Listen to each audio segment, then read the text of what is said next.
రకరకాల రీజన్స్ వల్ల first day negative talk తెచ్చుకున్న జనతా గ్యారేజ్ రియల్ వ్యూవర్స్ రివ్యూస్తో పాజిటివ్ మౌత్ టాక్తో పుంజుకుంటుంది. ఫస్ట్ డే కలెక్షన్స్లో సెకండ్ ప్లేస్ చిన్న మార్జిన్తో మిస్ అయిన గ్యారేజ్ చాలా చోట్ల ఆల్ టైమ్ రికార్డ్స్ క్రియేట్ చేస్తుంది. కృష్ణా గుంటూరు జిల్లాల్లో బాహుబలిని కూడా దాటేసిందని ప్రూఫ్స్తో సహా ప్రూవ్ అయింది.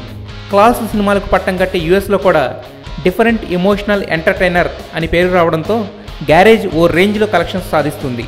మార్నింగ్ షోస్ కలెక్షన్స్ కూడా స్టడీగా ఉన్నాయి. కలెక్షన్స్లో డ్రాప్ కనిపించకపోవడంతో బయ్యర్స్ అందరూ ఆల్మోస్ట్ ఫస్ట్ వీక్లోనే సేఫ్ జోన్లోకి వచ్చేటట్టు ఉన్నారు. NTR stupendous acting, Mohan Lal nativity makeover, Koratala mark టేకింగ్తో రికార్డ్స్కి రిపేర్ చేసుకుంటూ వెళుతుంది జనతా గ్యారేజ్. ఫస్ట్ డే దాదాపు 21 కోట్లు కొల్లగొట్టిన గ్యారేజ్ ఈ వీకెండ్లో 50 crores క్లబ్లో ఎంటర్ అవ్వడం ఖాయంగా కనిపిస్తుంది. ఫుల్ రన్లో 70 కోట్లు దాటితే మొత్తం బయ్యర్స్ అందరూ సేఫ్ అయినట్టే. ప్రొడ్యూసర్కి ఆల్రెడీ ప్రాఫిటబుల్ ప్రాజెక్ట్గా నిలిచింది గ్యారేజ్.